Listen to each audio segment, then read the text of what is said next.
NCP নেত্রী মনিরা শারমিন গণ অধিকার পরিষদের সভাপতি নুরুল হক নূর সম্পর্কে যে মন্তব্য করেছেন, অর্থাৎ আমরাই নূরকে নেতা বানিয়েছি, সে গিয়ে হাসিনাকে মা ডেকেছে, এই যে মন্তব্যের সারাংশ, সেই মন্তব্যের পরে এবার গণ অধিকার পরিষদের এক শীর্ষ নেতা রীতিমতো বোমা ফাটিয়ে দিয়েছেন।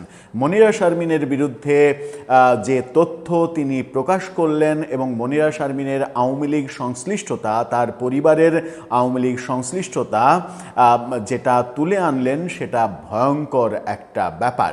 আওয়ামী লীগের এত ঘনিষ্ঠরা এত বড় বড় বিপ্লবী কিভাবে হলেন?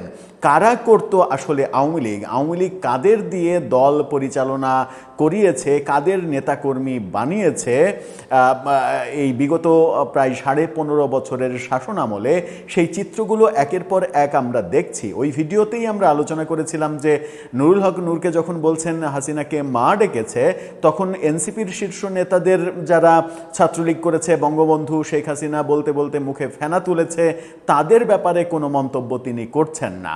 অতঃপর বেরিয়ে এলো তিনি নিজেই আওয়ামী লীগে, মানে তার পরিবার স্বয়ং আওয়ামী লীগ ছাত্রলীগের সঙ্গে ওতপ্রোতভাবে জড়িত।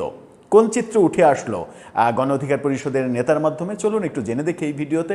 থাকবেন পলিটিক্স টিভির নিয়মিত আয়োজনে। দর্শক, বলছিলাম এনসিপির শীর্ষ নেত্রী যুগ্ম আহ্বায়ক মনিরা শারমিনের কথা। সরকারি চাকরি করতে করতেই এনসিপির নেতা হয়েছেন এবং এনসিপির রাজনীতিও করেছেন, সরকারি চাকরিও করেছেন, বেতন ভাতাও নিয়েছেন, সুযোগ সুবিধা নিয়েছেন, যেটা পুরোপুরি বেআইনি।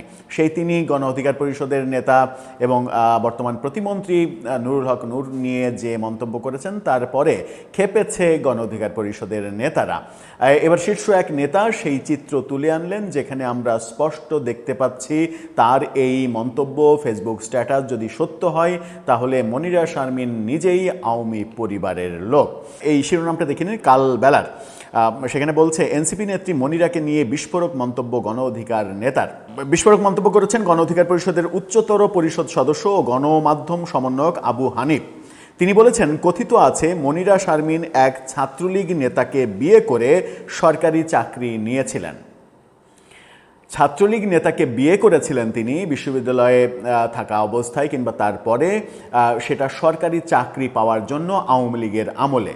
এত বড় আওয়ামী লীগার যিনি ছাত্রলীগ নেতাকে বিয়ে করলেন, সরকারি চাকরি পেলেন, সরকারি চাকরি নেওয়ার জন্য বিয়ে করলেন, তিনি যদি অন্যকে বলেন যে কে হাসিনাকে মা ডাকলো, কে কি করলো, তাহলে ব্যাপারটা একটু বেশি আশ্চর্যজনকই শোনায়। যদিও হানিফের এই মন্তব্য কিংবা বক্তব্য সেটা সত্য কিনা, সেই ব্যাপারে তো আর আমরা যাচাই বাছাই করতে পারছি না। তার মন্তব্যটাই আমরা এখানে আলোচনা করছি।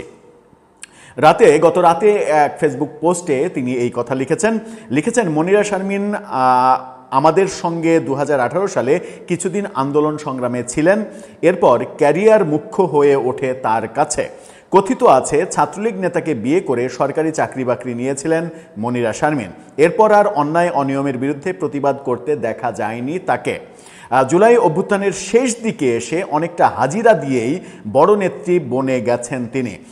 তার চেয়ে নুসরাত তাবাসসুমের ভূমিকা 1000 গুণ বেশি। হাসিনার পতন না হলে মনিরা শারমিনরা এখনও আরামে সরকারি চাকরি করতেন, ফ্যাসিবাদের আঁচড়ও তাদের গায়ে লাগতো না।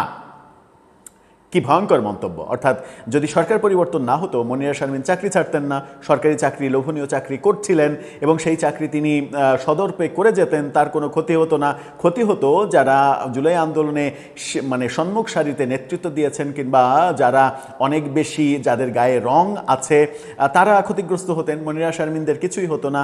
সেই নেত্রীরাই এখন বড় বড় বুলি আওড়াচ্ছেন মুখ দিয়ে, সেই অভিযোগ করেছেন তিনি লিখেছেন, নুরুল হক নূর 19 সালে বলেছিলেন শেখ হাসিনার চেহারায় মায়ের প্রতিশ্রুতি দেখা যায়। অবশ্য তার পরদিনই মধুর ক্যান্টিনে সংবাদ সম্মেলনে হাসিনাকে স্বৈরাচার বলেছিলেন। এমনকি অসংখ্যবার হাসিনা পতন চেয়ে রাজপথে আন্দোলন করেছেন, যার ফলে বারবার হামলার শিকার হয়েছেন নূর সহ গণ অধিকার পরিষদের অসংখ্য নেতাকর্মী। সবশেষ জুলাই আন্দোলনের সময়ও নুরুল হক নূর রিমান্ডে ছিলেন। হাসিনার পতন না হলে নূরের কতদিন জেলে থাকা লাগতো বা আদৌ মুক্তি হতো কিনা বলা কঠিন। আবু হানিফ আরও লিখেছেন, নুরুল হক নূরের যখন আর কোনো দোষ খুঁজে পায় না তখনই এই একই গান বারবার বাজাই মনিরা শারমিনরা, অথচ সারা বাংলাদেশের জনগণ জানে এই গণ অভ্যুত্থানের উদ্যোক্তা সংগঠন গণ অধিকার পরিষদ ও নুরুল হক নূর। ক্রেডিট নেওয়ার অনেক উপায় আছে, কিন্তু নুরুল হক নূরের অবদানকে অস্বীকার করে নিজেদের মহান করার কোনো সুযোগ নাই। এনসিপির এই নেত্রী মনিরা শারমিন নুরুল হক নূরকে নিয়ে ওই মন্তব্য যখন করলেন যে আমরা তাকে নেতা বানিয়েছি, সে গিয়ে হাসিনাকে মা ডাকে, তারপরেই আবু হানিফ এই গোমরটা ফাঁস করে দিলেন। আমরা জানি না তার এই বক্তব্য সত্য কিনা, তিনি সত্যিই ছাত্রলীগের নেতাকে বিয়ে করেছেন কিনা, এবং সেই ক্ষমতা সেই প্রভাব কাজে লাগিয়ে তিনি সরকারি চাকরি বাগিয়ে নিয়েছেন কিনা।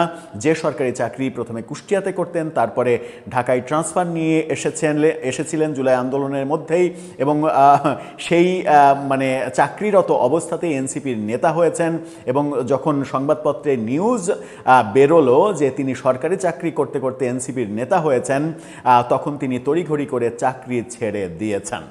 দর্শক, আপনার কি মনে হয় নিজেদের মধ্যে এই যে কামড়াকামড়ি অবস্থা, এটা কি ইঙ্গিত দেয়? আপনার মতামত জানিয়ে লিখতে পারেন আমাদের কমেন্ট বক্সে।